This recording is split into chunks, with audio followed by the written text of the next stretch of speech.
Good evening, friends. In tonight's story, we'll slip quietly into the shadowy world of ancient and medieval espionage, a life hidden behind whispers, betrayal, and danger.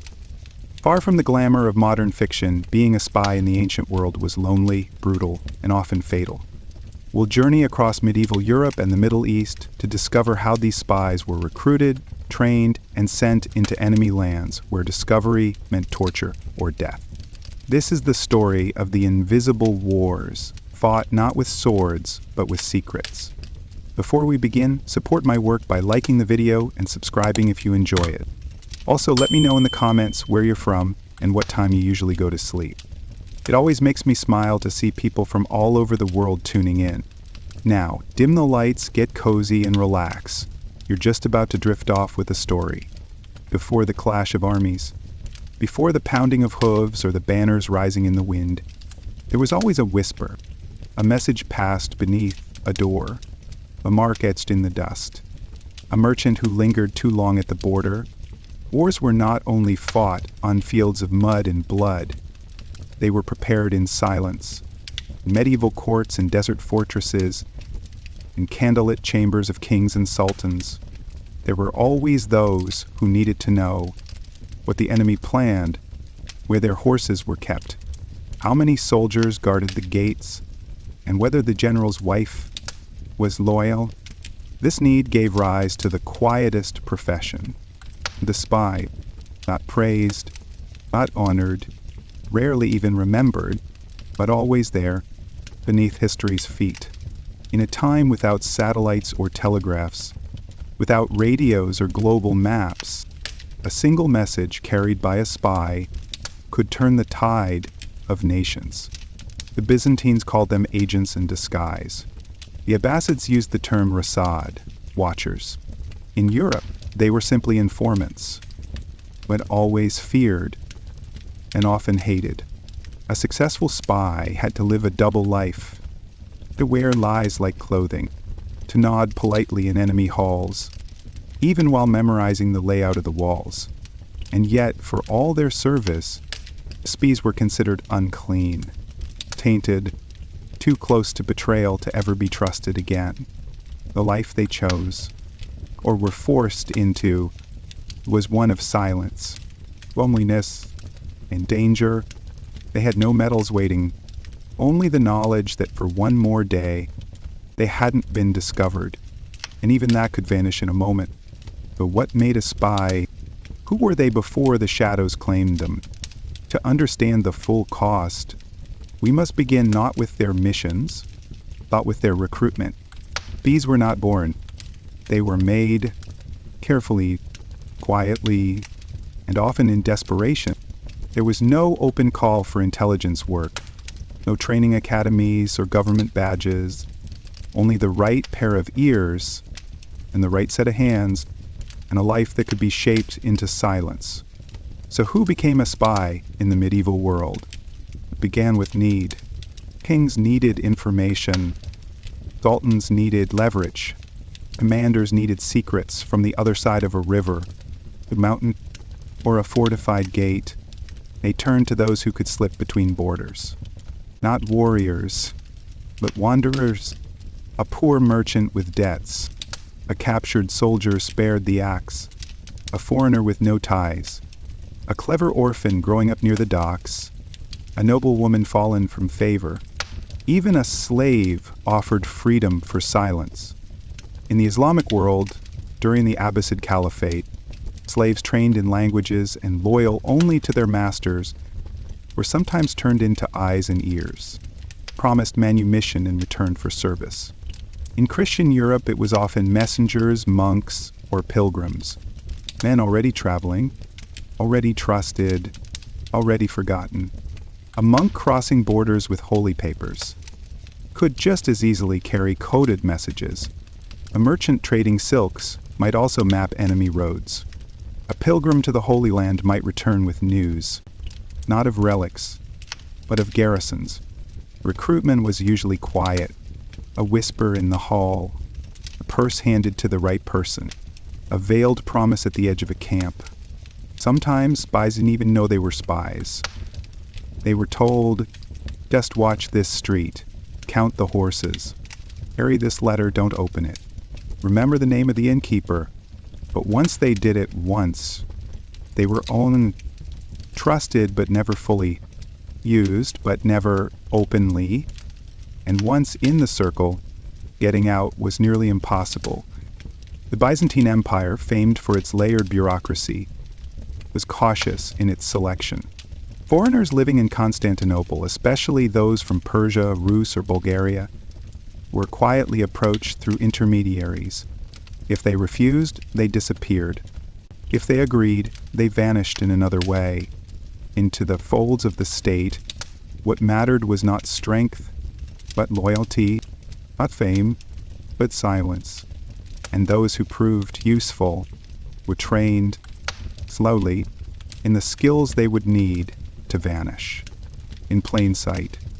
But that training was never grand, never formal. It was learned by doing, by failing, and sometimes by watching someone else get caught. In a world without radios or encrypted apps, a spy's most dangerous weapon was a folded scrap of parchment.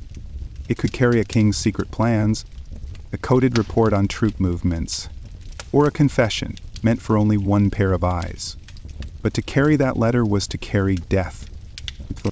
Those spies became craftsmen of deception. They learned to turn the ordinary into the invisible. The first tool, ink, but not just any. In the Middle East and Europe alike, bees used mixtures of lemon juice, vinegar, or gallnut extract, invisible when dry, revealed only when held over fire or brushed with copper salts.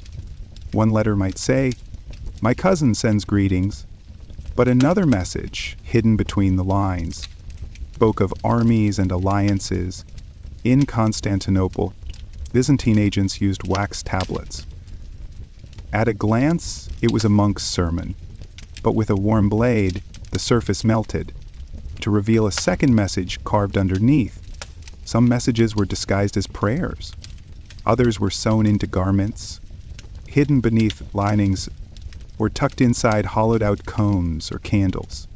Even language became a weapon. In the Abbasid Caliphate, spies used poetry, knowing that a coded phrase in a verse could slip past suspicion. Only those trained to hear the pattern understood its real meaning. In Europe, simple ciphers became popular. Letter replacement codes, where A might mean M and king could be river. But what if a message couldn't be carried at all? Then it had to be remembered. As train their memory not to recall everything, but only what mattered. How many soldiers at the Western Gate? How many days of food left in the fortress? The face of the general's new advisor. A single forgotten detail could mean disaster. Beyond tools, there were disguises, not just clothing, but entire identities. A pilgrim with dusty boots and a prayer book. A spice trader speaking 3 languages. A wandering bard with a lute, singing news into rhyme. These were taught how to walk, how to speak, how to smile just enough to be believed, but never so much to be noticed. They wore no armor, but they prepared for war every day, and all the while, they knew no tool could save them if they were recognized. That risk never left them, but their survival often came down to something much simpler. Not the tools, but the timing. To carry tools was one thing, to use them, under pressure, under suspicion, with death whispering at your shoulder, was something else entirely. Once a spy was inside enemy territory, everything changed. Every step was watched. Every question carried a trap. Even an innocent glance could turn into a noose. A merchant crossing from Frankish lands into Muslim territory might be stopped at a border outpost. A soldier there would ask, "How many camels in your caravan? How long did you stay in Damascus? What herbs are you trading?" One wrong answer, one hesitation, and the knife would come out. These were trained to blend in, But the field was never safe. In Baghdad, a man selling scrolls might pass a coded message wrapped inside a delivery for a scribe. In Venice, a foreign cloth trader might carry news stitched into his hem, telling the Doge how many ships the Ottomans were building. Some spies lived as servants in noble houses, listening from behind curtains or through stone walls. Others crept through enemy camps at night, counting fires, watching batters, noting the colors of shields. In one case from 12th century Castile, a captured spy confessed under torture that he had posed as a monk for 3 years, serving wine in the halls of a rival count, noting every feast, every quarrel, every secret meeting. His tools had been simple: a knife, your prayer book, and a memory sharp as steel. But even the best trained spies couldn't account for everything.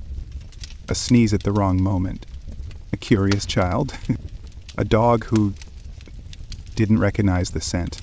One slip, and the mission ended in iron and rope. To survive, spies relied on exits as much as entries. A safe house in the next town, a stable boy paid to hide a horse, the fisherman's boat waiting in the marshes, and if there was no escape, some carried poison rings, small enough to wear unnoticed, fast enough to rob them of breath, before their captors could make them scream. Because the tools of the spy were not only for information, they were for silence. Silence, after all, was the only armor they had in the great stone halls of medieval Europe, where kings held court beneath carved ceilings and colored banners. Truth was always in short supply. Every noble had a claim. Every bishop had a whisper, and every castle, no matter how high its towers, was vulnerable from within. This was the world in which spies quietly flourished, not as swordsmen or soldiers, but as listeners. Feudal courts were busy, crowded places. Advisors, guards, scribes, stewards, cooks, jesters, and visitors moved in and out each day. A clever spy needed no disguise, only a role to play. A stable boy brushing horses could overhear when the Duke planned to ride. A laundress scrubbing linens. You might find hidden letters in the folds. A page serving wine could note which nobles sat together and which avoided each other. Spying wasn't always about grand battles.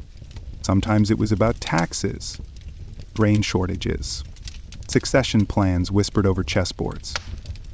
A letter smuggled from the court of Henry II might carry not a declaration of war, but a rumor that one baron had insulted another's wife, or that a castle wall had begun to crumble. In medieval France, King Philip IV employed scribes fluent in Latin and Arabic to intercept letters sent through Jewish and Moorish merchants. Information flowed through these traders, and the king wanted to know what passed beneath their cloaks. Meanwhile, in Italy, rival city-states like Florence and Milan placed spies within each other's embassies, disguised as servants or secretaries. They read documents at night, then resealed them with borrowed signets before the morning bell rang. Even monks were not always holy. In some Benedictine monasteries, quiet monks copied manuscripts for foreign libraries, but also took note of which pages were most heavily guarded and what books the abbots refused to lend. Spies in feudal Europe rarely traveled far. Their battleground was the court, and their mission was influence.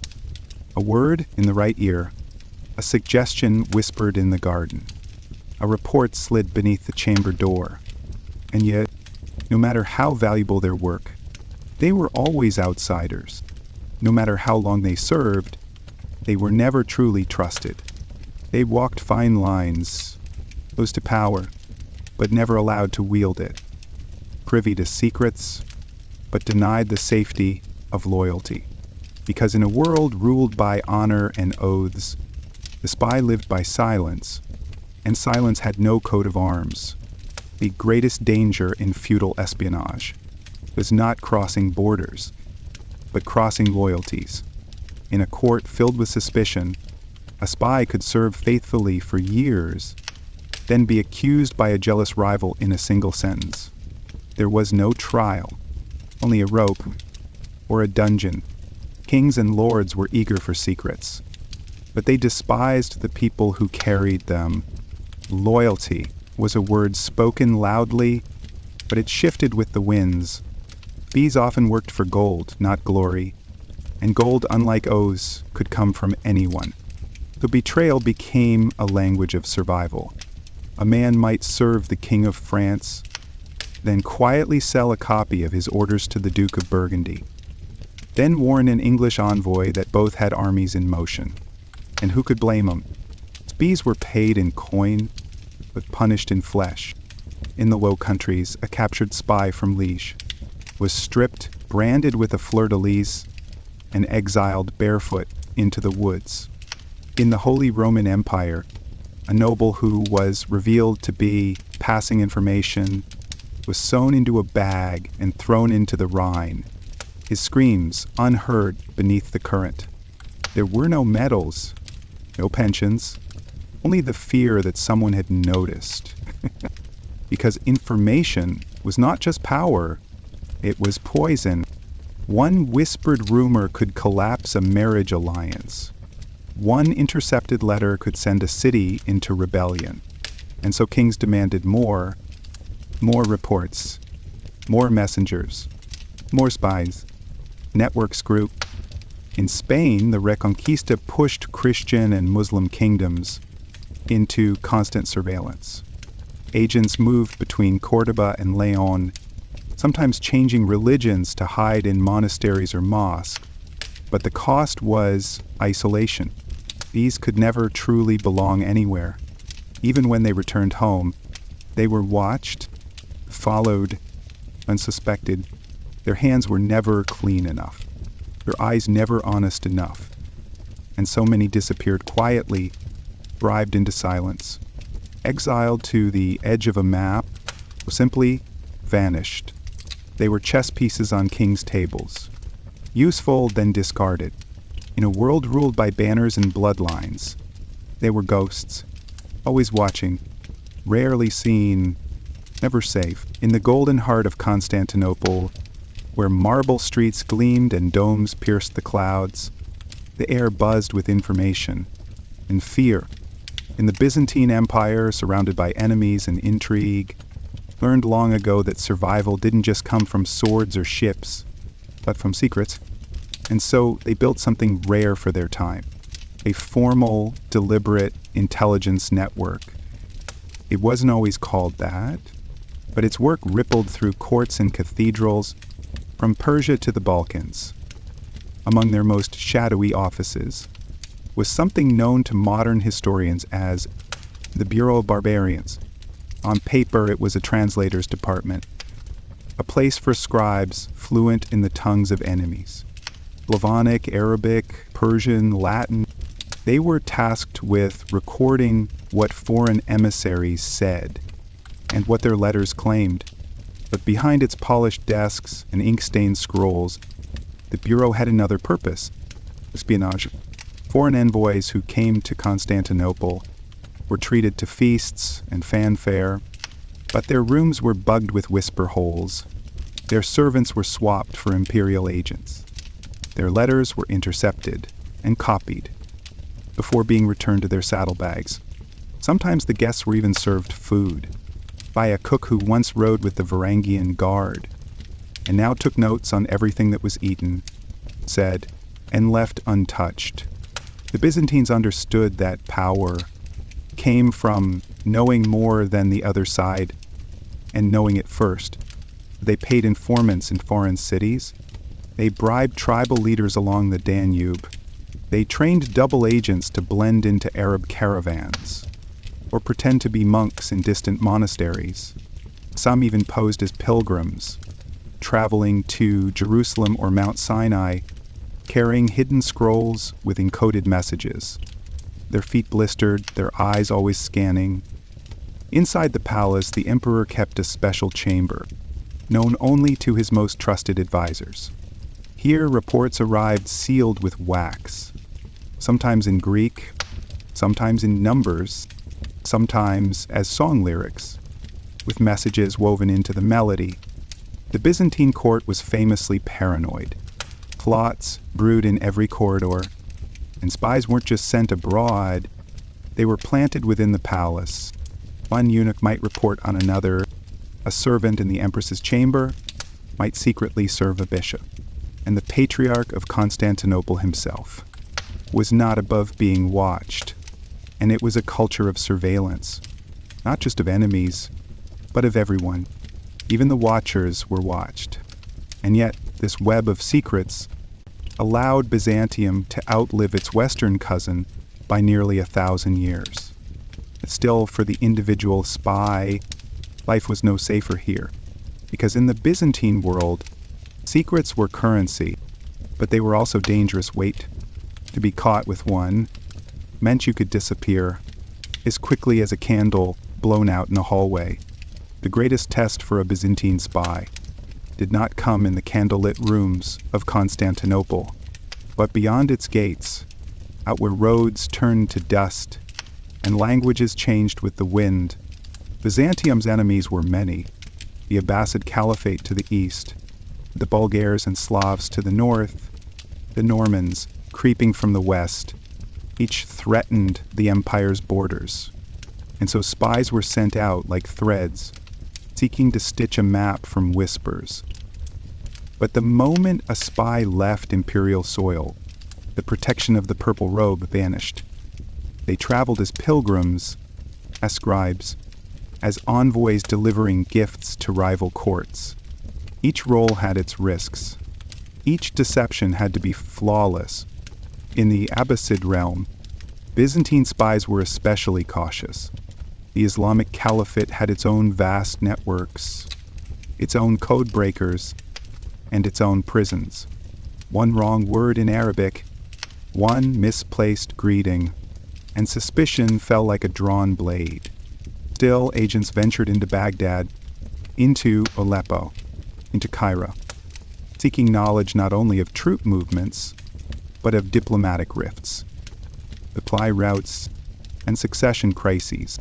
They recorded details in memory: the number of horses in the stables, the size of market caravans, the length of city walls. If they had to write anything down, they used obscure numerical codes or disguised their notes within drawings. A tower might represent a fortress. A painted bird might mark an army's position.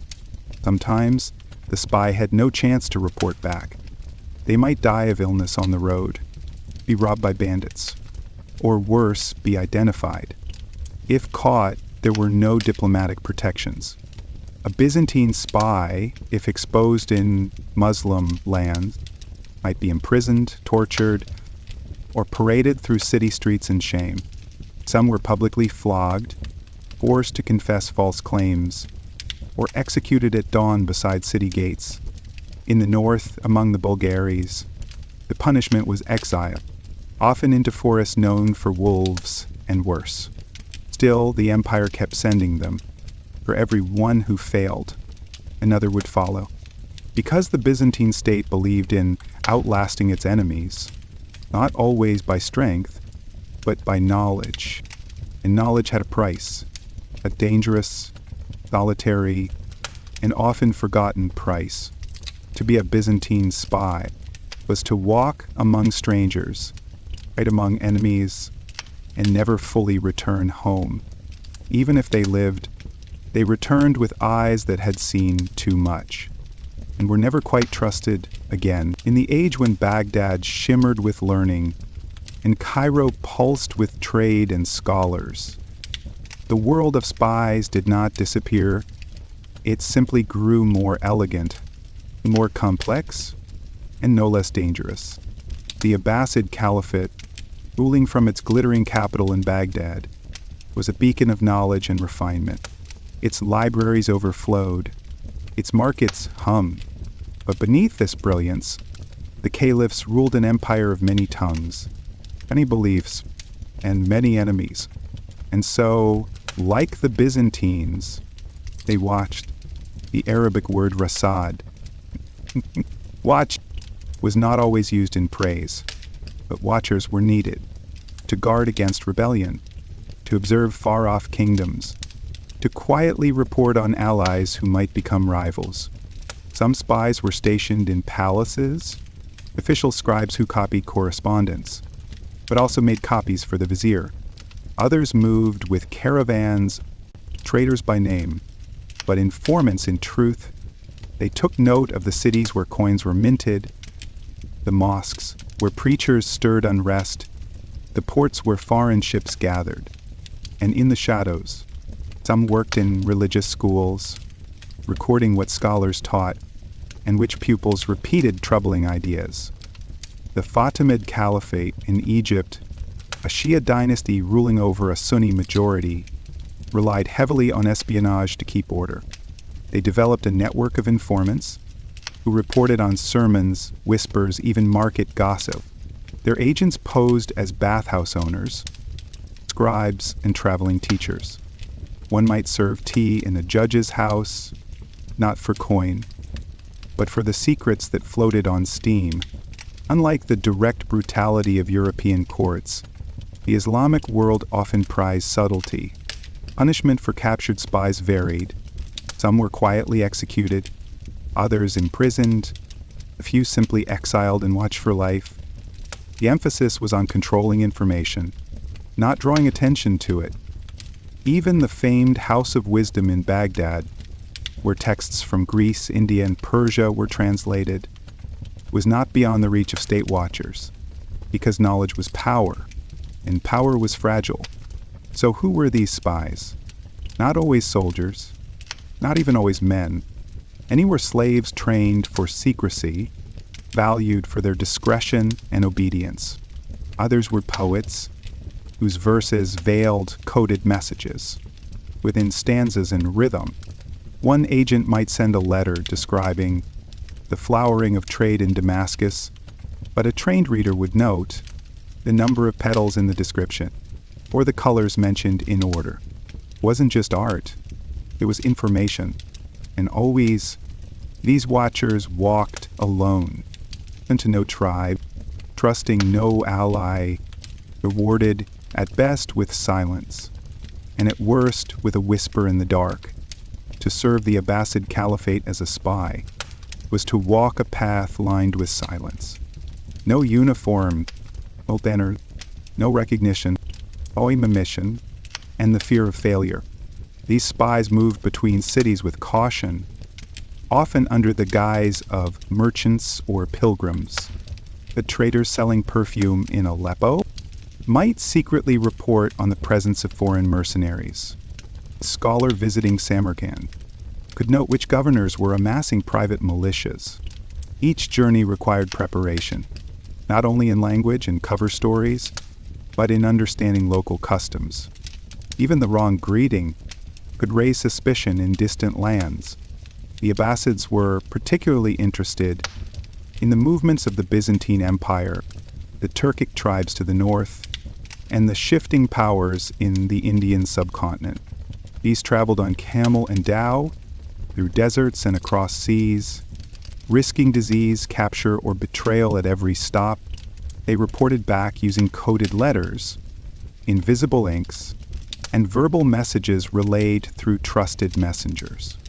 Sometimes they carried no message at all, only what they had memorized. A single spy might return with a detailed mental map, where a city stored grain, how high the city walls were, which guards changed shifts at dusk. But the missions were rarely simple. The Abbasids feared rebellion from within as much as threats from outside. So spies were also assigned to watch governors, judges, even family members of the caliph himself. One wrong word overheard in a prayer hall could lead to surveillance. One unpopular sermon could summon a watcher to the pulpit the next week. Some agents lived their entire lives under cover, marrying, raising children, praying in local mosques, while feeding reports back to Baghdad. But loyalty was always uncertain. Gold could buy silence or betrayal. In one famous case from the 9th century, an Abbasid agent sent to monitor the port of Basra vanished for 2 years. He returned fluent in Greek, but was promptly imprisoned, his superiors unsure whether he had gone rogue or simply seen too much. Another, posing as a traitor in Khorasan, was publicly executed by a rebel emir to send a message to the caliph. The greatest danger, however, was not the sword, but the secret exposed. A single uncovered letter could end lives. A captured spy might name dozens under torture. Entire cells could collapse in a day, and so the Abbasid state relied on layers, compartmentalized roles, false names, even double agents who didn't know who they truly served. In this world of shifting truths, a spy could live 100 lives, but die in all of them. The Crusades were not just holy wars. They were chaos, herds of men's steel and banners moving between faiths and frontiers. And in the quiet between battles, spies walked the same roads as pilgrims, from the dusty roads of Acre to the alleys of Antioch. Information became just as deadly as any sword. Every side, Crusaders, Saracens, Byzantines, understood this, and all of them employed spies for the Christian kingdoms of Europe. Espionage during the Crusades took many forms. Some spies were pilgrims, men and women who wandered from shrine to shrine, but listened closely to city gates and soldier camps. Others were friars or monks, sent under the guise of preaching, but secretly writing back to Rome about troop movements, local unrest, and heresy brewing in strange corners of the East. The Templars and Hospitallers, military monastic orders, ran networks of information across the Mediterranean. They had castles in Syria, ports in Cyprus, anchors in Paris, and eyes in every direction. Sometimes their agents posed as traders, sailing on ships loaded with grain and cloth. Other times they crossed enemy lines, dressed in local robes, speaking halting Arabic, carrying forged letters. But it was never safe for a Latin knight to be caught in Muslim territory without proper cause meant immediate death, and even a letter with the wrong seal could condemn a man. In Islamic cities, spies watched the ports. For Western ships, they listened in markets for rumors of new armies. They paid informants in gold or protection. One famous Muslim leader, Saladin, was known for employing poets as spies, men who wandered freely, whose verses masked reports of fortresses, routes, and morale. At the same time, some Christian leaders employed Muslim turncoats, offering safety or wealth in return for betrayal. But trust was always thin, because in this war of crosses and crescents, allegiances changed with survival. A man might pray beside you in the morning and report you by nightfall. In the Holy Land, where languages and loyalties mixed like sand and water, a spy had no true home. Every sentence had to be rehearsed. Every symbol had to be understood. Even the shape of a man's beard or the stitch on his sleeve could mean life or death. This was espionage, where faith was both a shield and a danger. A cross around your neck might save you in Acre, but get you killed in Damascus. A verse from the Quran might spare your life in Cairo, but condemn you in Jerusalem. And through it all, spies whispered, traded, listened, but they never rested.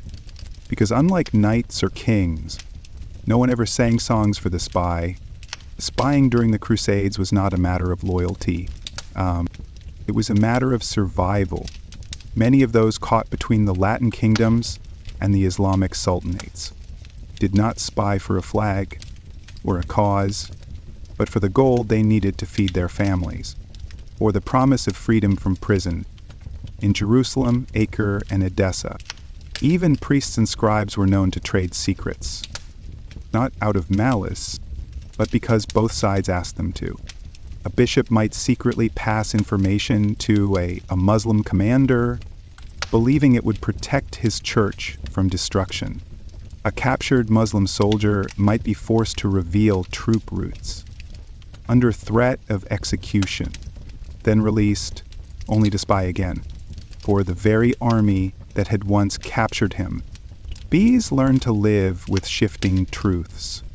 They played both sides, often with no certainty which side would still exist by next season. In some cases, they were forced to spy. During the siege of Tyre, local citizens were ordered to carry messages through enemy lines. Some were loyal, others were caught, tortured, and sent back, with false letters meant to trap their commanders. The Crusaders learned from these tactics. They used deception in return. Letters were forged. Fake deserters were sent into enemy cities to stir fear or spread lies. Whole garrisons were misled into thinking reinforcements were near, when none would come. Espionage blurred into psychological warfare. And yet, even in this age of swords and catapults, the most feared weapon, he was a man with two tongues. Caught spies were rarely treated kindly. In the Latin kingdoms, a spy might be hanged before sunset or blinded and cast out into the hills. In Muslim cities, they might be beheaded in the public square or quietly imprisoned for life in desert fortresses. Some were paraded through the city as warnings. A torn cloak, a broken nose, a wooden sign hung around their neck with the words, "Traitor to God and man." And yet they kept coming, because the Crusades, for all their fire and blood, were fueled by uncertainty. No battle could be fought blind, no truce held firm without insight, and no wall was ever high enough to block out rumor, so the spies endured. Some became ghosts, names lost to time. Others rose in secret ranks, their knowledge shaping empires from the shadows. But none were safe, not even those who lived to retire, as to live as a spy in the Crusades was to carry too many secrets, and secrets, in the end, are always hungry. There were no formal academies, no uniforms, no public oaths. To become a spy in the ancient and medieval world was to disappear, first from your old life, then into the shadows of another. Recruitment was subtle. A merchant's apprentice might be noticed for his memory. A captured soldier might be offered clemency if he agreed to carry messages through enemy lines. A servant in a noble house might be approached quietly by a steward with coin and a warning. Tell no one. The ideal spy was invisible, not strong, not noble, but unnoticed. And so training focused on forgetting your real name, your loyalties, of fear. In some cases, spies were chosen young, taught foreign tongues by tutors with strange accents, taught to walk without leaving tracks, taught to change their handwriting or copy another's voice. They learned to observe, to notice which guard always checked the southern gate, which servant brought messages to the chamber, which banner flew when a lord was absent. They memorized poems that were actually codes. They studied maps drawn from memory and were asked to redraw them again in darkness. Some were trained to endure pain, to bite their tongue without sound, to resist flinching, to smile while being questioned. Others were taught escape, how to bribe a stable hand, how to dislocate a thumb to slip a shackle, how to breathe through cloth in a smoky tunnel. But above all, they were trained in truth and lies, to speak lies with confidence, to bury the truth so deeply that even they couldn't find it. A Christian spy heading into Muslim lands had to learn the Quran, not just to survive, but to belong. A Muslim agent entering a Frankish camp had to practice the Lord's Prayer until it came as naturally as breathing. Mistakes meant death, and so trainers tested them. They'd stage false arrests, fake interrogations, mock betrayals, just to see if the agent would break.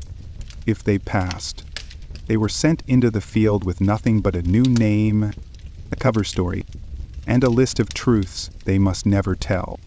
And if they failed, no one wrote their name down, because to be a spy was to never truly exist. There was no ceremony, no farewell feast, just a quiet nod from a man in plain clothes and a set of instructions pressed into your palm. That was how most spies began their first mission. Some rode out alone, disguised as pilgrims heading to distant shrines. Others joined caravans, pretending to be merchants or messengers. A few slipped aboard ships with forged scrolls and false accents. But all of them, whether crossing mountains or mingling in marketplaces, carried the same burden. Don't be noticed, don't be caught. A new spy's first job was often small.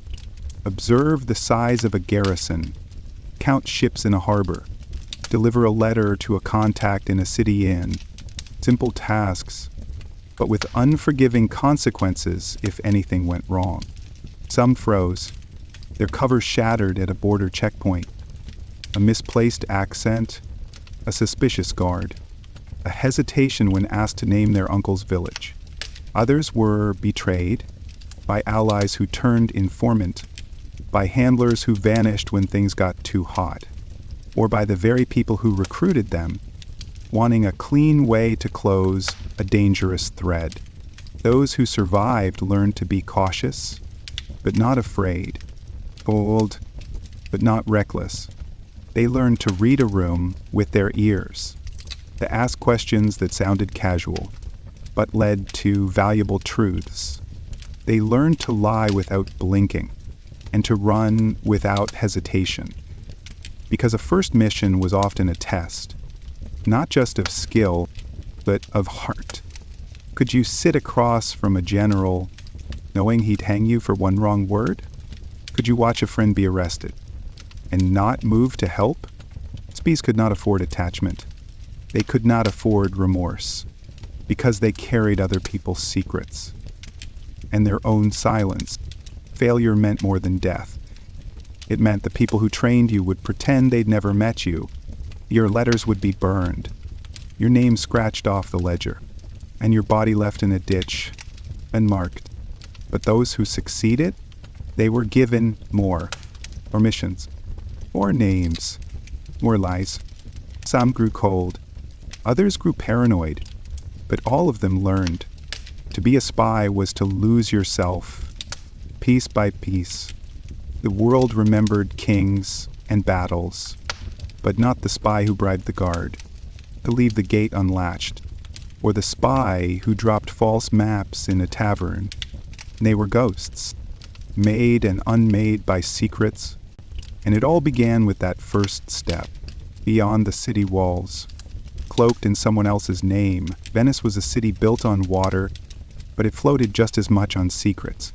By the late Middle Ages, the Republic of Venice had become a merchant superpower, its ships cutting through the Mediterranean, its fingers in every port, its eyes everywhere. Gold flowed into its coffers, but so did information, and the Venetians knew a fast ship could carry silk, but a faster whisper could collapse a kingdom. So they created one of the most efficient, secretive spy networks in Europe. It began at home. Within Venice, the Council of Ten ruled with quiet intensity. Created to deal with state security, the 10 were judges, inquisitors, and spy masters rolled into one. They accepted anonymous tips. They encouraged citizens to report on one another. Letters could be slipped through special boxes, the Bocci de Leon, or lion's mouths, carved into stone walls across the city. These boxes, shaped like grimacing lions, allowed citizens to accuse others of treason, smuggling, or espionage. Truth or lie. Once a letter was dropped, the wheels began to turn. And that was only the beginning. Outside Venice, the Republic employed merchants, ship captains, monks, diplomats, and exiles to gather information. They watched rival states like Genoa and Milan. They tracked the movements of Turkish fleets. They studied the moods of the papal court. In Constantinople, Venetian spies worked under cover of trade, gathering intelligence on Ottoman plans. Some posed as translators, others as musicians in palace circles. Even barbers and tailors passed on secrets whispered during casual visits. In the ports of Alexandria and Tunis, they traded spice and cloth, but also bought rumors with coin or promises. And they didn't stop at collection. Venetian agents engaged in disinformation, spreading false news to weaken rival alliances, bribing local officials to delay fleets, forging documents that stirred panic in city halls. But it came with a price. Getting caught in a foreign city meant more than prison. It meant death without trial.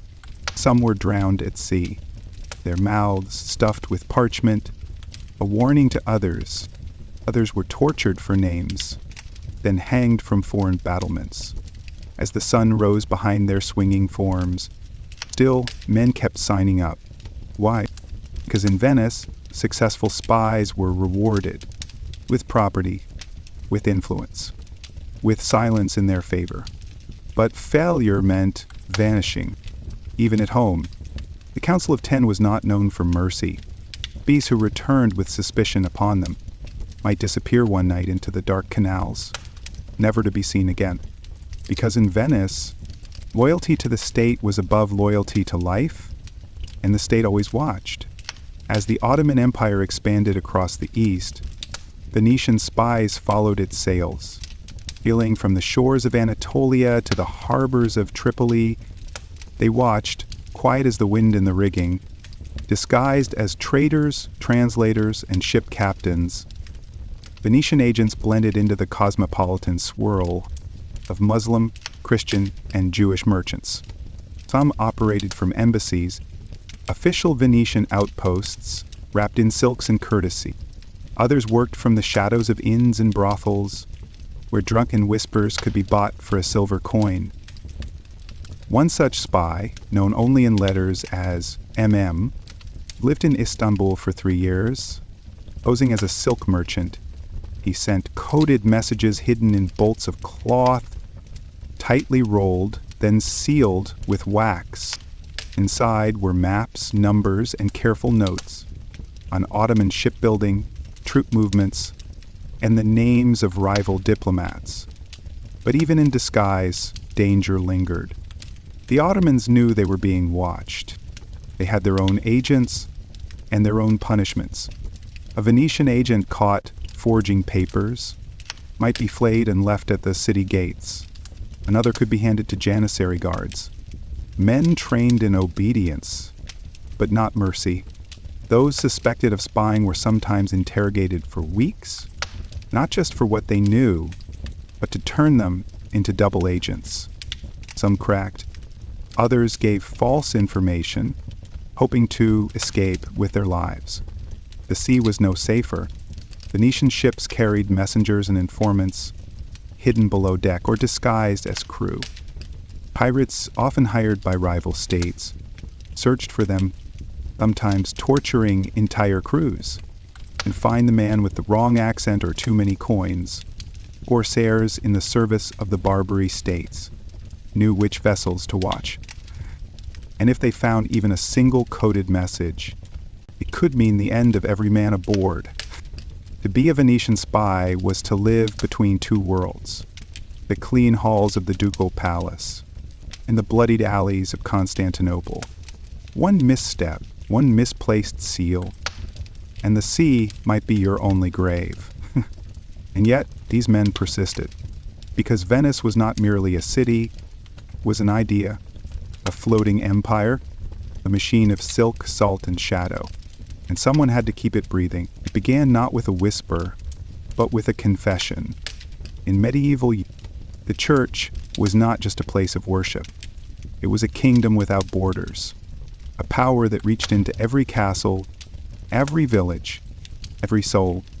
And in a world of shifting loyalties, the Church became the most formidable spy network of all. From Rome to Canterbury, bishops and cardinals exchanged letters coded in scripture, sealed in red wax, and sent by fast-riding monks with solemn faces. Each abbey and monastery was more than a place of prayer. It was a listening post. Friars traveled from city to city. It's not just to preach, but to observe, to note which lords were growing restless, which towns grumbled during sermons, which nobles funded suspicious pilgrimages. Information flowed upwards. A monk might write of hearing a strange visitor in the chapel late at night, or of a noble suddenly gifting large sums to the poor. The Church saw patterns, and from these patterns, they drew power. Inquisitors, though feared for their brutal trials, were also skilled interrogators. They gathered not just confessions of heresy, but of treason, sedition, conspiracies whispered in cellars or courtyards. Even the confessional booth, sacred and sealed in secrecy, was not beyond suspicion. While official doctrine demanded privacy, some clergy reported certain confessions upward, especially if they involved nobles or knights. Speaking of betrayal, some priests, loyal more to Rome than to their kings, became watchers within courts. They blessed marriages by day and wrote reports by night. And because the Church reached across borders, it had spies in every kingdom. One letter might travel from Toledo to Lyon, then onward to Avignon, coded in biblical metaphor or hidden between the lines of a sermon on parchment. Papal legates, sent as envoys, were often just as focused on observing courts as they were on delivering messages. And sometimes those messages were meant to provoke. A papal threat of excommunication could divide a noble house. A subtle sermon against greed could stir rebellion in a loyal town. It was espionage draped in robes, sanctified deception, only whispers. But the danger was real.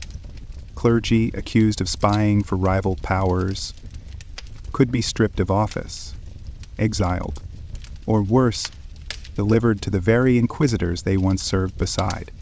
Because while the Church watched all, it also watched itself. And in the house of God, even saints could be suspects. They wore black robes. They carried no swords. And yet, when the inquisitors entered a town, even nobles grew silent. The Inquisition was not just a court. It was a machine of fear and information, built to protect faith, but fueled by whispers. Behind its cold stone walls, the lines between intelligence gathering and interrogation vanished. Agents of the Inquisition were not always clerics. Some were lawyers, screens, wandering monks, or commoners given power through fear and penance. Their weapon was not always torture, though torture was used. It was observation, pattern, doubt, a man's sudden wealth, a woman's refusal to attend Mass, a traveler who stayed too long at the inn. These were all enough to open an inquiry. Once named, a suspect entered a world with no clear rules, no knowledge of their accuser, no idea how long the questioning would last. Many confessed just to end the silence, and those who worked within the Inquisition, they became part of something darker than simple spying. They recorded names not only of heretics, but of their neighbors, friends, family. If you wanted to rise in the Church, you gave names. If you wanted to disappear from suspicion, you gave more. It was a system where information flowed upwards, like incense smoke, delicate, scented, and suffocating. And behind every trial, there were spies, women who cleaned the homes of priests and reported what was found in drawers, men who sat in taverns, remembering every overheard word, children bribed with sweets who said whose father read strange books by candlelight. Venice had lion mouths. The Church had pulpits and penance boxes. But unlike secular courts, the Inquisition did not just punish the body, it hunted the soul, and spies within this system risked more than death. They risked damnation, at least in the eyes of those they betrayed. Even some inquisitors themselves were accused and imprisoned when tides turned, because in a world where truth and faith were tightly braided, the spy was never safe, not from their masters, not from their conscience, and not from history's silence. A spy could spend years in silence, changing names, crossing borders, delivering whispers between kings and warlords. But it only took one mistake, as the walls to close in, and when they did, and there was rarely mercy, captured spies faced the kind of punishment reserved for those accused of betrayal without honor. They were not treated as soldiers, nor even as criminals. They were treated as shadows made flesh, dangerous, slippery, and disposable. In Christian, a captured spy might be dragged before a judge without knowing who had accused him. He might be held in a castle tower or a cold monastery cell, left to rot while scribes debated his guilt. Some were tortured, not to gain truth, but to make an example. They were hung by their wrists in damp chambers, their feet barely touching the stone. Others were shown iron implements, thumbscrews, racks, and branding irons, meant to break the mind before the body. In the Holy Roman Empire, a spy caught during wartime might be taken to a public square. There, before a silent crowd, he would confess true or false and be executed by hanging or beheading. In the Middle East, captured agents were often brought before emirs or sultans.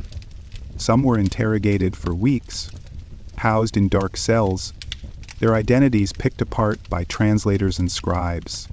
If they were foreigners, they were sometimes ransomed back to their homeland, but more often they were used as bargaining tools, their fate tied to politics. A captured Venetian spy in Ottoman lands might be forced to write false letters, tricking his allies into traps. If he refused, his hands were removed, and his letters ended forever. In the Mongol world, a spy might be questioned once, and if the answer displeased the Khan, his execution would be swift.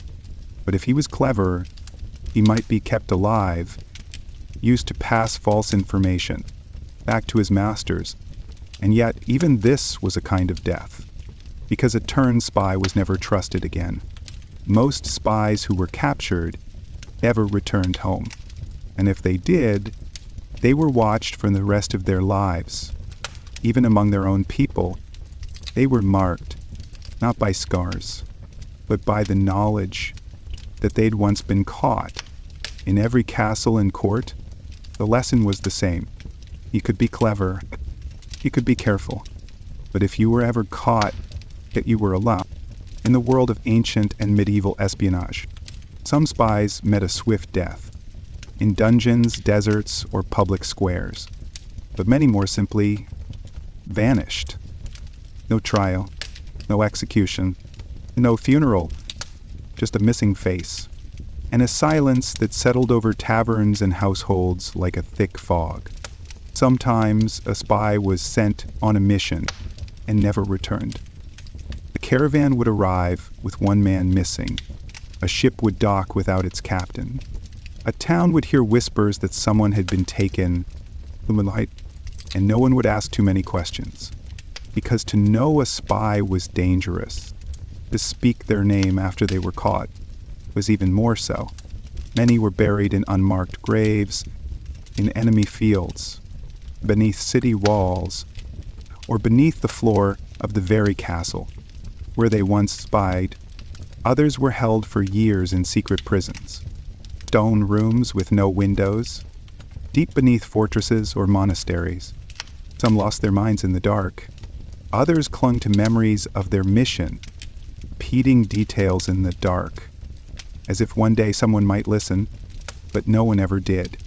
There were stories passed in quiet rooms, tales of spies who had their tongues removed, or eyes sewn shut, or arms crushed in iron, tales of men left on small islands with no boats, food tossed from cliffs above.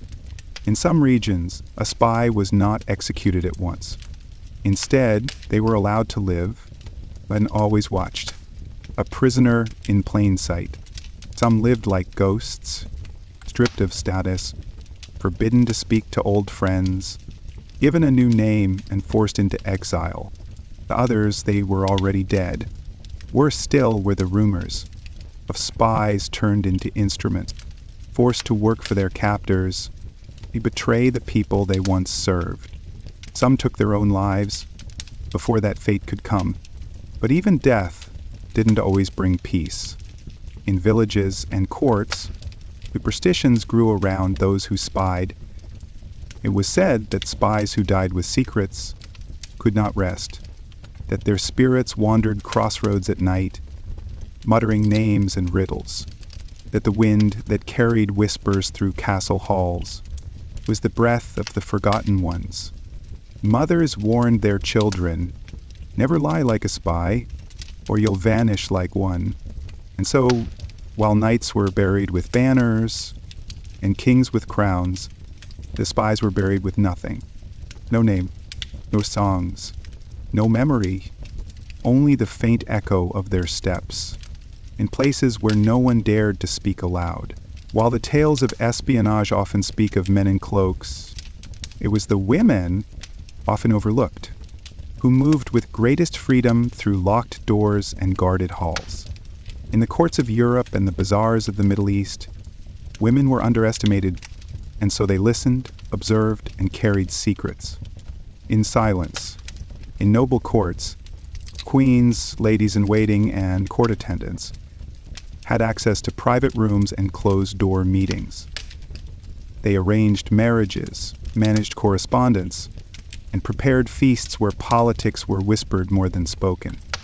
This access made them ideal for subtle espionage. A lady who embroidered beside a king's sister might overhear a change in military plans. A governess in a royal household might see unfamiliar messengers arrive in the night. A handmaiden who helped a nobleman dress could note which scrolls he hid in his sleeves. And because women were not seen as threats, they passed information easily, in letters laced with perfume, in lullabies sung near open windows, in shopping lists carried through town gates. In Venice, women delivered messages for the Council of Ten. In Spain, they wrote to the Inquisition not just to inform on heretics, but on their husbands' foreign dealings. In the Ottoman Empire, the harem was a world of intrigue. Far from being idle, the women in the palace wielded influence quietly. Tailors, concubines, and noble-born wives alike gathered rumors from eunuchs and guards. Some wrote letters to foreign embassies in hidden codes, or passed messages sewn into clothing, sent out for laundry. One such woman, remembered only as the Pearl, was said to have passed vital naval plans to Christian spies in exchange for the release of her brother. No one ever proved her guilt, but she was relocated quietly, and her name vanished from court records. In Christian kingdoms, queens often acted as diplomatic bridges. They wrote letters in Latin and French, often advising kings behind closed doors. Some used their royal scribes to send coded messages to allies across Europe, wrapped in the language of theology and trade. But the risks were no less than for men. If caught, a female spy could not always expect execution, but she might be locked in a convent for life, stripped of wealth, or married off in disgrace to a distant land. Or she might be accused of witchcraft, especially if she was clever, or foreign, or simply inconvenient. Yet many still risked it, because power, true power, could be held in a glance, a whispered phrase, a sealed envelope. And while armies marched and swords clashed, it was sometimes the women behind the curtains who decided which city would fall next. In a world where women were often denied the sword, many chose the pen, the whisper, or the gesture, And in doing so, they became some of the most effective spies in history, and also some of the most vulnerable. When a woman was accused of espionage, her fate rarely resembled a man's. Men might be tortured for names. Women were often tried for character. Was she modest? Did she speak too freely? Did she know how to read? These questions mattered more than the facts. Some were accused of witchcraft, not because they practiced magic, but because they knew too much. A woman who traveled between cities without escort, who carried sealed letters, who questioned guards at gates, could quickly find herself dragged before a bishop or an inquisitor. And the punishment? Public shaming, a shorn head, exile, or in some cases burning. But not all stories ended in ruin. Some women rose because of their secrets. In medieval France, noble women played double roles during conflicts. One lady of Burgundy was said to host lavish feasts for enemy generals, gathering military gossip between dances and passing the news to her brother's scouts by morning. In Spain, during the Reconquista, where Moorish and Christian women on both sides carried messages sewn into prayer rugs, smuggled maps under their skirts, and even guided soldiers through secret mountain passes, under the pretense of religious pilgrimage. But with each mission came risk, and there was no protection for those caught. Women who served kings in silence were rarely named in the chronicles. Their letters were burned, their portraits destroyed, their graves unmarked.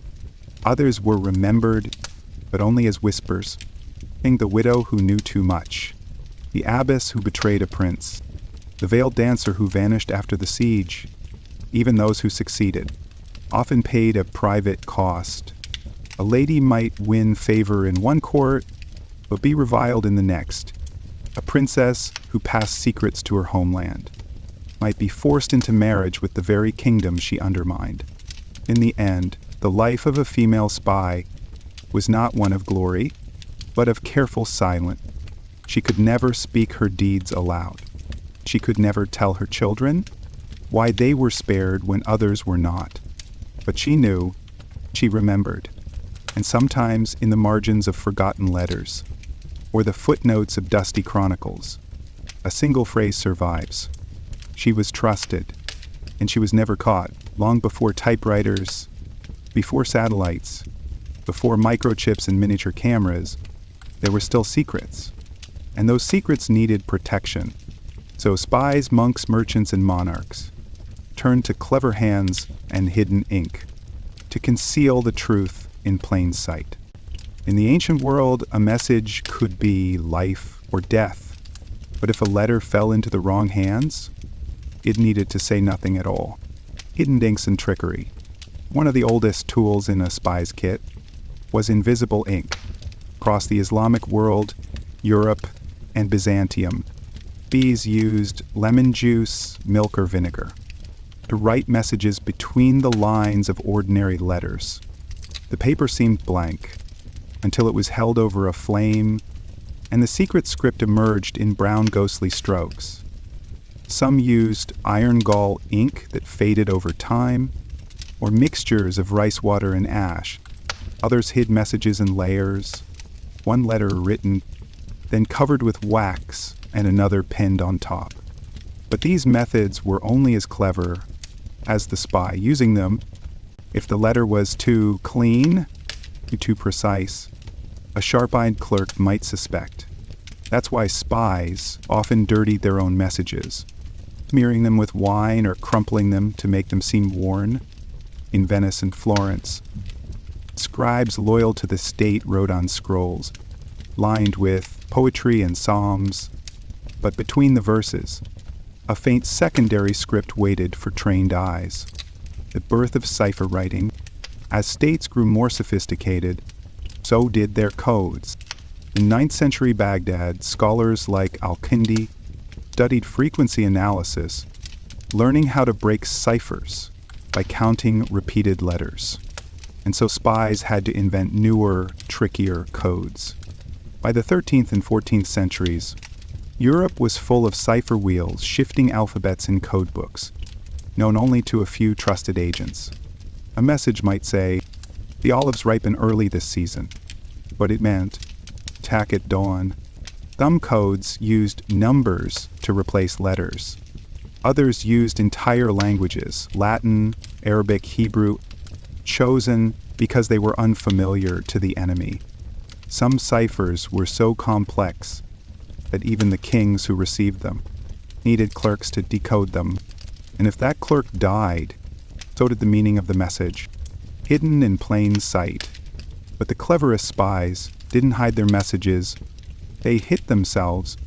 A merchant might stitch a small map into the hem of his cloak. A priest might carry orders inside a hollowed-out reed. A traveler might tattoo a phrase in minuscule script beneath a layer of ash and oil, washing it off only once he was alone. There were also codes of gesture: a scratch on a wall, a flower placed in a window, a loaf of bread sliced in a certain pattern, all seemingly ordinary, but deadly precise to those who understood. In this world, the spy was not just a person. They were the paper, the ink, the lock and the key, and every step outside their door was a chance that someone might read them before they were ready to be understood. For all their cleverness, codes and disguises were only as safe as the silence of the one who carried them. And when spies were captured, with hidden scrolls, secret alphabets, or encoded poems, those codes often became death sentences. In medieval Europe, it wasn't uncommon for spies to hide letters inside their clothing. Seams were unpicked and restitched. Coded phrases were inked along belt linings. Tiny slips of paper were pressed between layers of parchment or sewn into hat bands. But customs officers and border guards were trained in suspicion. In 1459, near the borders of France, a courier was seized with boots that seemed unusually stiff. Inside the soles were 3 strips of vellum, each written in a cipher that local priests labored to unravel. The courier claimed ignorance, but the cipher contained details of troop movements. He was executed by torchlight the next morning. In the Middle East, agents sometimes used scrolls written in mirror script, requiring a polished surface to read. Others carried messages tattooed in inkless lines, only visible when rubbed with certain herbs. It was clever until a spy was captured, and his skin examined under lamplight. In one case, an Abbasid courier was found with a quill pen that unscrewed at the center, containing a tightly rolled strip of waxed cloth, written in Syriac code. He refused to speak under interrogation, but the ink revealed its meaning in the bath of steam. Even silence was no guarantee.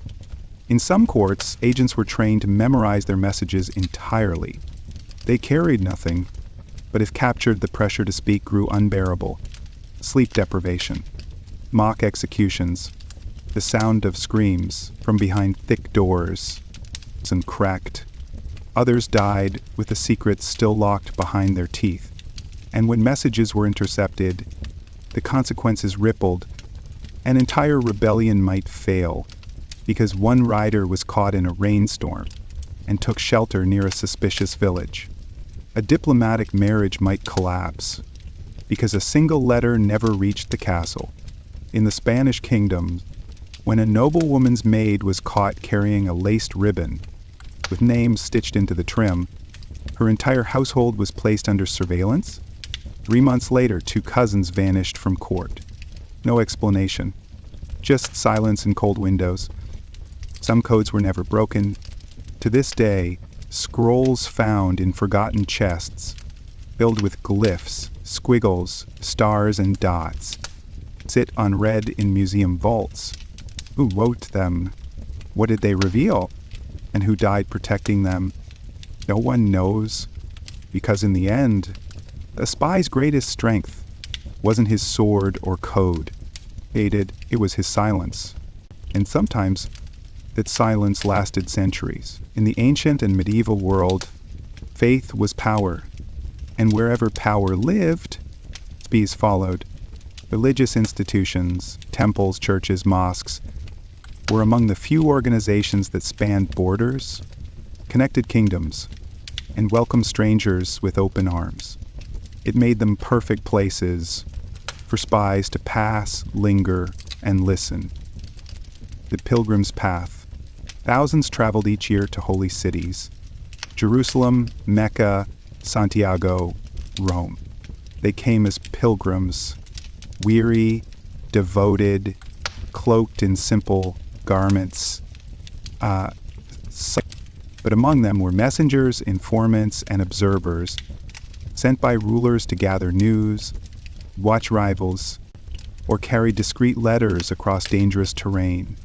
Pilgrims asked few questions. A fellow traveler might be a merchant, a monk, or a noble in disguise, and as they shared food, shelter, and prayers, they also shared stories, sometimes unwittingly, to the ears of those trained to remember. In Christian Europe, pilgrimage routes like the Camino de Santiago were rich with gossip and guarded words. Inns and monasteries along the way became places where information changed hands beneath the cover of faith. Monks as messengers. In an age where few could read or write, monks were among the most literate people alive. They copied texts, translated scrolls, and maintained vast libraries. It also meant they were ideal couriers of secrets. A monk traveling with a chest of holy books could hide a letter inside the binding.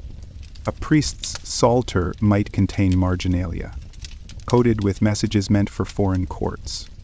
And because monks could travel freely, between abbeys, across borders, they were rarely questioned. Some were faithful servants of the church, others were loyal to kings, and some served both, walking a delicate line between salvation and sedition. In Byzantium, imperial agents often posed as religious emissaries. Dressed in flowing robes, carrying icons and incense, they met with bishops and patriarchs. They discussed not only theology, but troop movements, marriage alliances, and naval threats.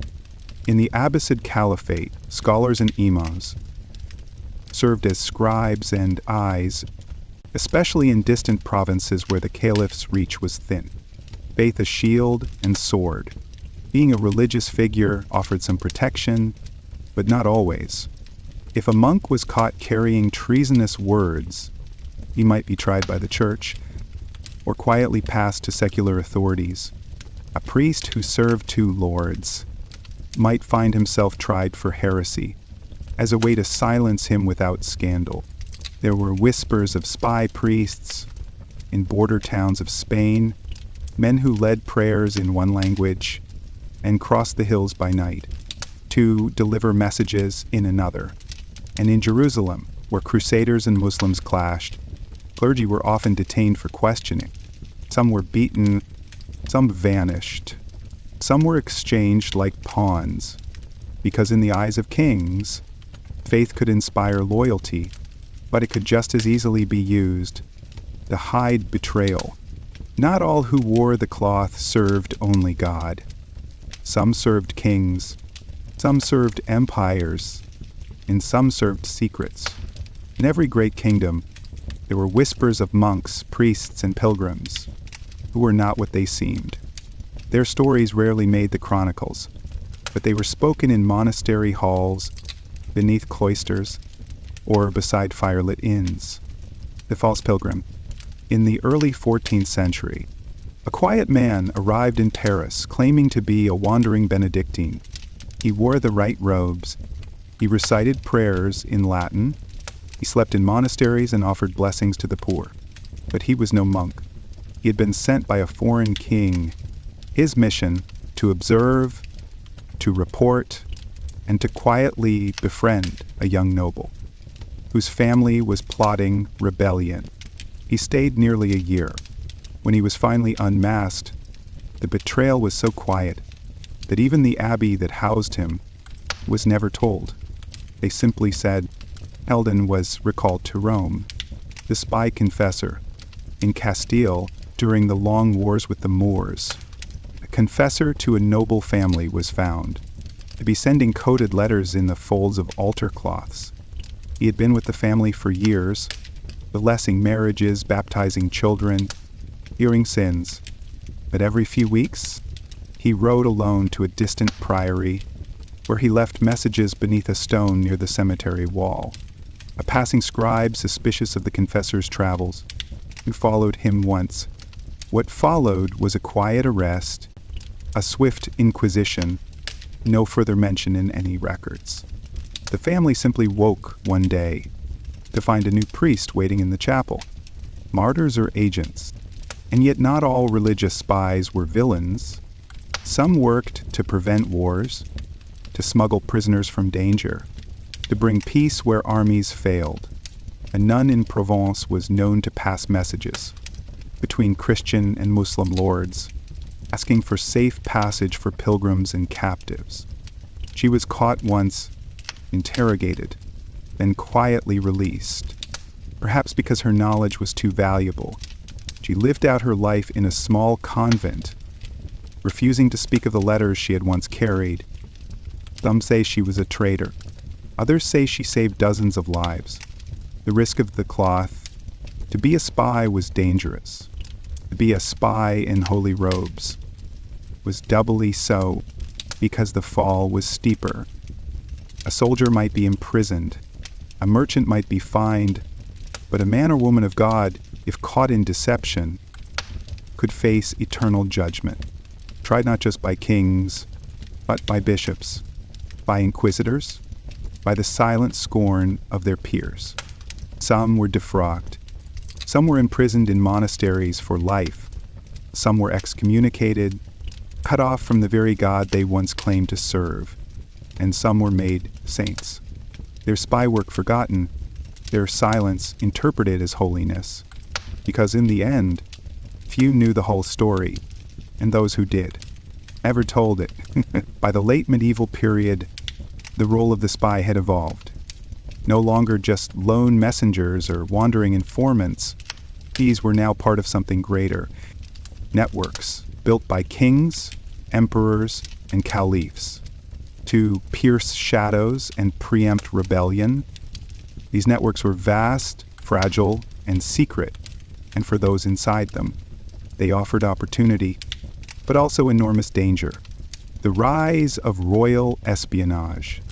In the courts of France, England, and the Holy Roman Empire, sovereigns began to formalize intelligence work. They understood that wars could be won before the first sword was drawn if one had the right information. Henry VII of England, deeply paranoid after the Wars of the Roses, established a system of watchers, men who reported on nobles, merchants, even his own court.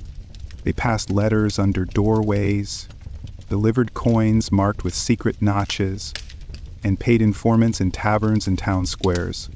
In Spain, Ferdinand and Isabella, long before launching the Inquisition, employed agents across Andalusia, especially in territories newly taken from the Moors. These agents noted signs of unrest, tracked nobles loyal to old emirs, and mapped the flow of money and goods through suspicious hands, the silent bureaucracies. But kings rarely worked alone.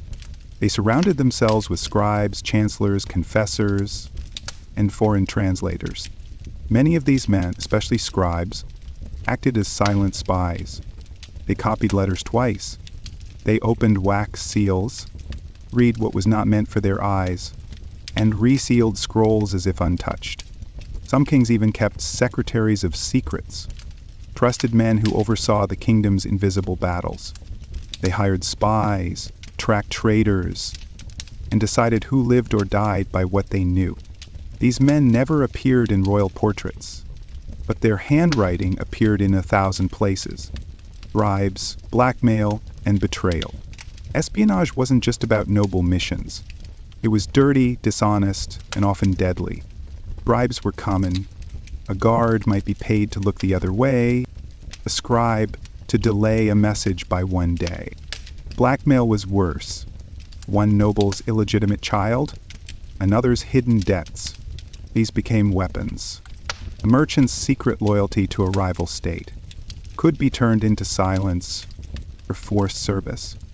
And when a spy was no longer useful, he might be discarded, arrested publicly to show the king's strength, or quietly poisoned to prevent him speaking of what he knew. The deeper a spy served the crown, the more tangled their life became, because in a royal spy network, you were never truly trusted, not by your king, not by your allies, sometimes not even by yourself.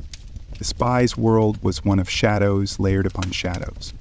A letter might be false, a friend might be a test, a confession might be bait, and kings who relied on spies also feared them. Surveillance of the spies?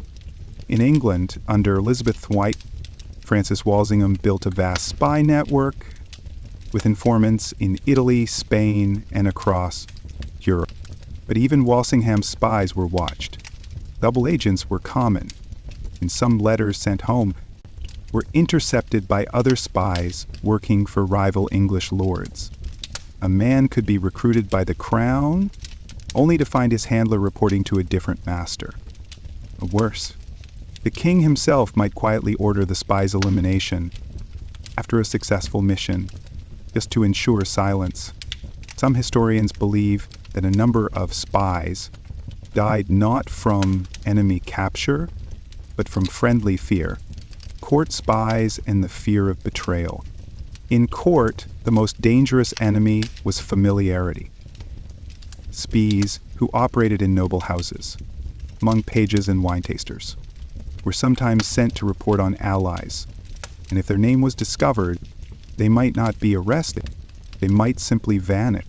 A spilled cup, a missing stare, a midnight invitation never returned from. Even kings used their spies to monitor each other. Princes hired agents to spy on their brothers. Chancellors watched dukes. Cardinals had ears in every noble hall. It was said in the court of Louis XI of France, "There are more spies in the banquet hall than there are candles on the table." Loyalty bought, loyalty burned. Loyalty was currency, and kings paid well until they didn't. A spy who served faithfully for 10 years might be executed in a moment of royal suspicion, or sent on a suicidal mission as punishment for one poorly timed hesitation. There was no pension, no shield, no reward but survival. And when spies grew old, they often disappeared from records, not celebrated, not remembered, really gone. Some turned to monasteries, hoping to repent for what they had done.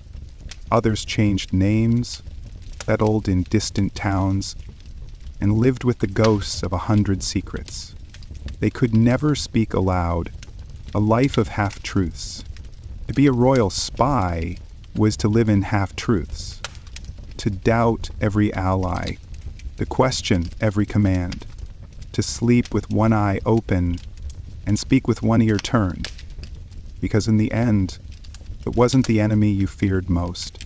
It was the silence behind the throne, the nod from a servant, the slow closing of a chambered door, and the knowledge that even the crown might one day turn its gaze on you. There are no monuments to the nameless spy, no songs, no banners, no graves visited by children with flowers. Because to be a spy, especially in the ancient and medieval world, was to live in silence and often die in obscurity.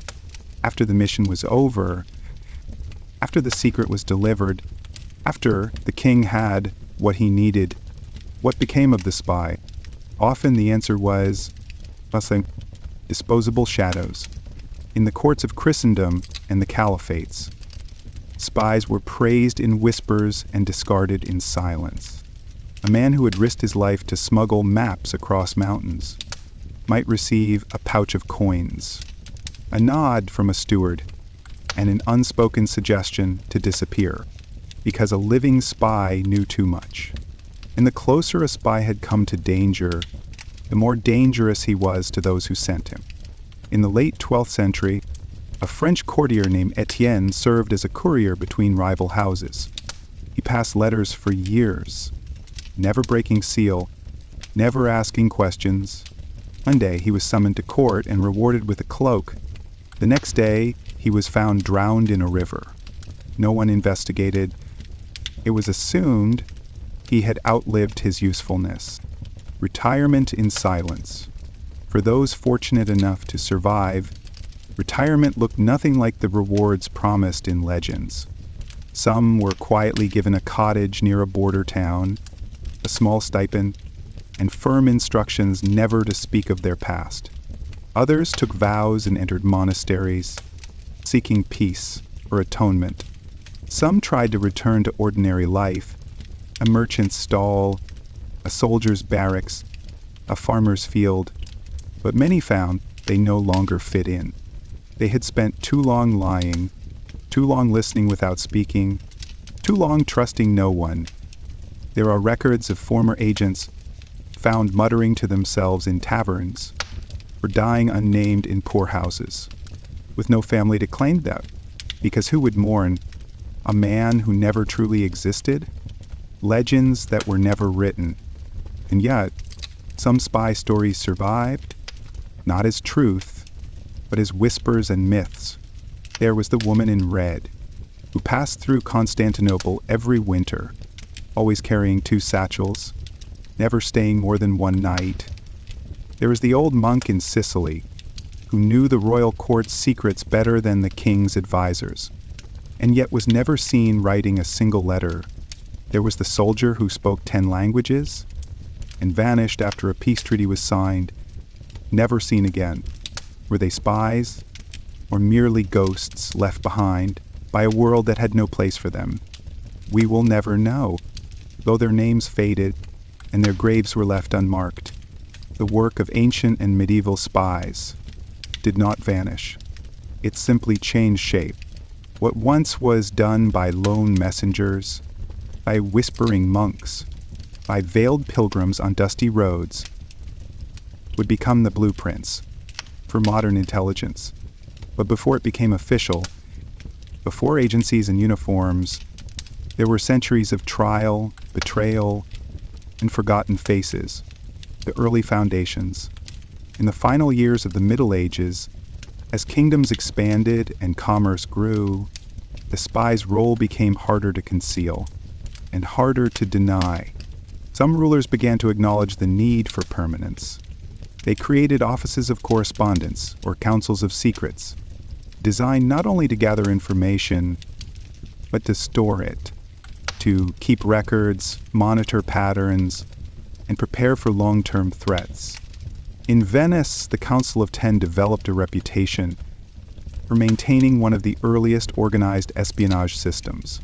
Its agents were everywhere, in merchant ships, embassies, monasteries, even within its own walls. But even then, the agents themselves remained nameless. The files kept their secrets. The letters were burned after reading, and when an agent vanished, no questions followed. Transition into modern spying by the 16th and 17th centuries. With the rise of centralized states and printing presses, a new class of spy began to emerge. State operatives, trained, funded, and at last, acknowledged. They wore coats instead of cloaks, carried pistols instead of poison rings, and operated under royal seals, not whispered promises. But the lessons of the past remained. They still used false names, still trusted no one, still feared being forgotten once their usefulness ended. In truth, medieval espionage never disappeared. It simply stepped into a brighter room, but kept its back to the wall. Echoes that still whisper. Today, the legacies of those early spies can still be found in quiet corners of museums, in smudged ink on old scrolls, in castle basements filled with unread letters, a dagger in a bishop's chest, a name erased from court records, a border treaty signed just in time. These moments were shaped not by the sword, but by the whisper. And though most medieval spies were erased, forgotten or buried without titles, their work changed history.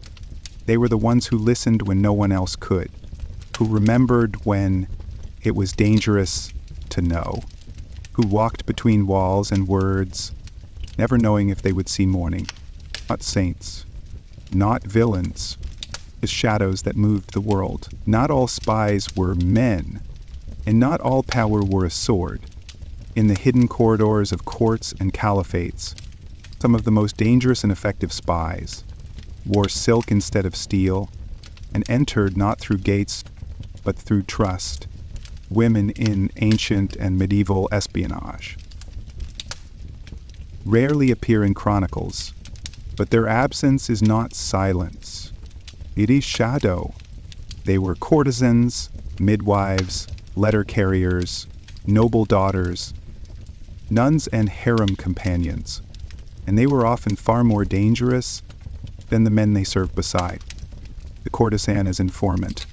In the glittering courts of Renaissance Italy, power and pleasure danced hand in hand.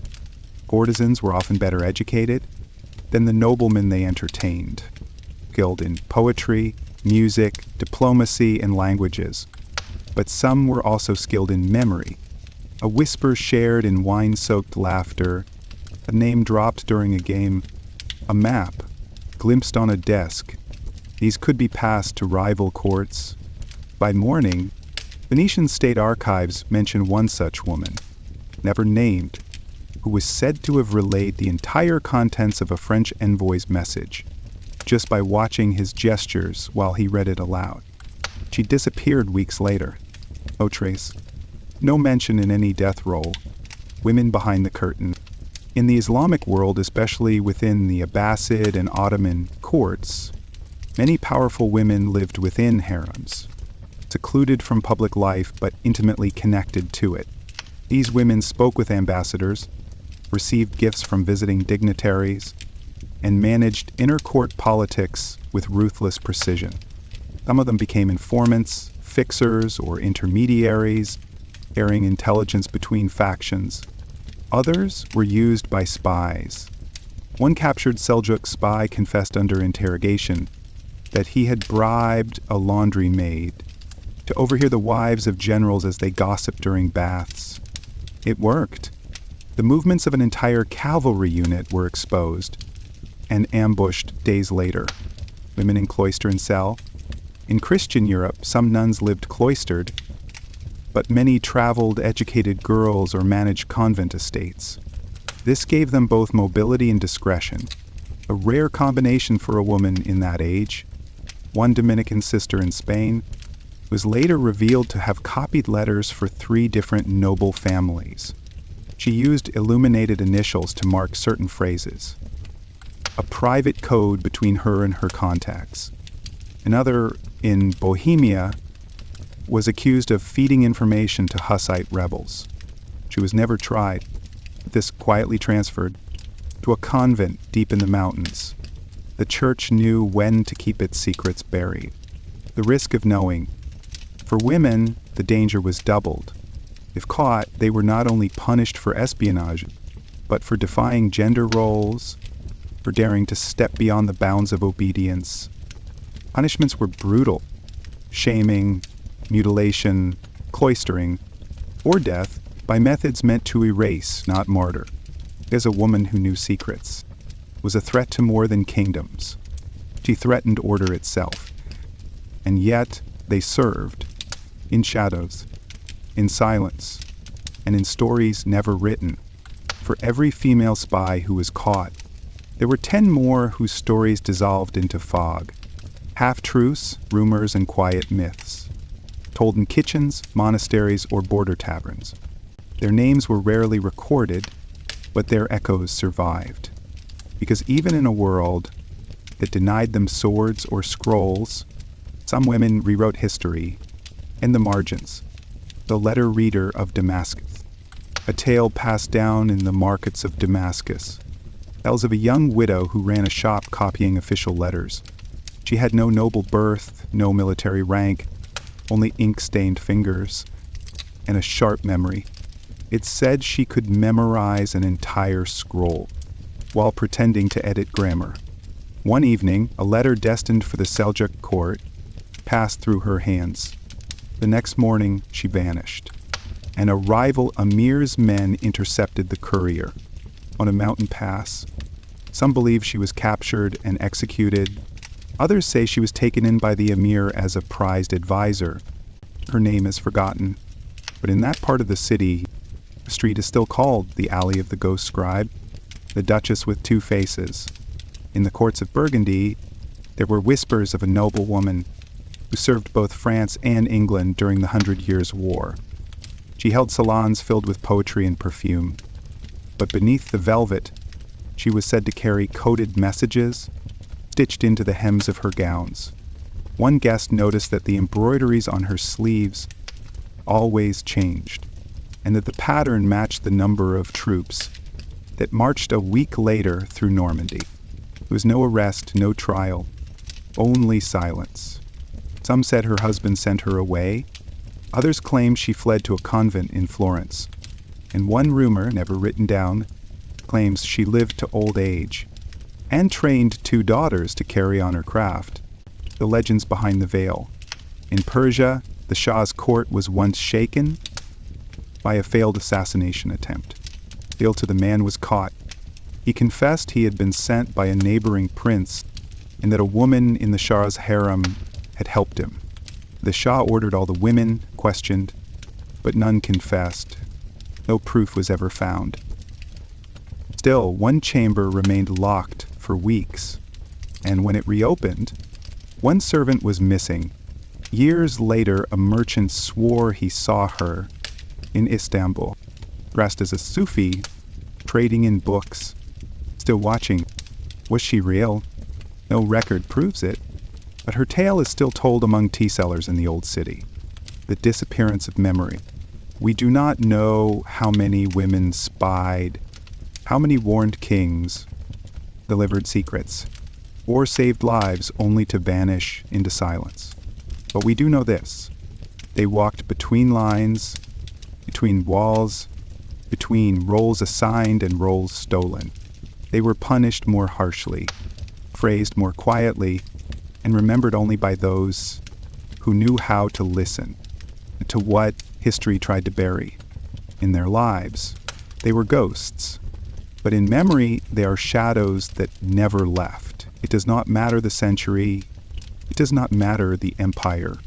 When a spy dies, the world keeps turning and no one says a word, because a spy's final act is not a grand farewell. It is disappearance, the quiet ending. Some died in the middle of missions, caught, tortured, unmarked. Some were executed as criminals, their real identities never known, even to those who lit the fire or tied the rope. Others were killed by their own masters, not out of cruelty, but caution. They had served well, but they knew too much. A letter arrived, a blade in the dark, a cup of wine that burned the throat. A spy's loyalty ended the moment it became inconvenient. Buried without a name, in a monastery near the Alps, there is a grave marked only by a small stone. No name, no cross. The monk who carved it left behind a single sentence. Things heard what he should not have heard. No records say who lies there, but the abbey's oldest chronicle has a torn page. Where a letter once was glued, long removed, long forgotten. Whoever he was, he is now dust, as are the secrets he once carried. When silence becomes legacy, despite the loneliness of their lives, the work of spies changed the course of nations. Because of one spy, a war was delayed. Because of another, a king slept safely. Because of another, a rebellion was crushed before it could begin. Yet none of them wore medals. None had statues. None were toasted in the great halls of history. And still, every court, every empire, every city built itself upon what they whispered. The spy is the brick no one sees, the knife never drawn, the letter that arrived just in time, but signed by no one. In the end, the life of a spy was not glorious. It was not heroic. It was not even honorable by the standards of its age. It was lonely, dangerous, and forgotten, but it mattered, because in the silence of the world's greatest decisions, behind kings and caliphs, beneath castles and across deserts, someone was always listening, always watching, always one step ahead, or one mistake away from death. A spy's life never belonged to them, and when it ended, Renate alone, when the last candle flickers, and the story fades into sleep, one question remains. What happened to the knowledge these spies carried? The secrets bought with blood, the whispers that changed empires, did they vanish, or were they passed on? This final chapter explores the legacy of ancient and medieval espionage, not through names, but through systems and shadows that still shaped the world, the methods that survived, long after the spies were gone. Their methods endured. In medieval Baghdad, the use of invisible ink, made from lemon juice or milk, was later mirrored in Renaissance Europe and passed on to modern intelligence. The dead drops, where a message was left behind a brick or under a tree root, used by Ottoman agents in the Balkans, are still practiced in espionage today.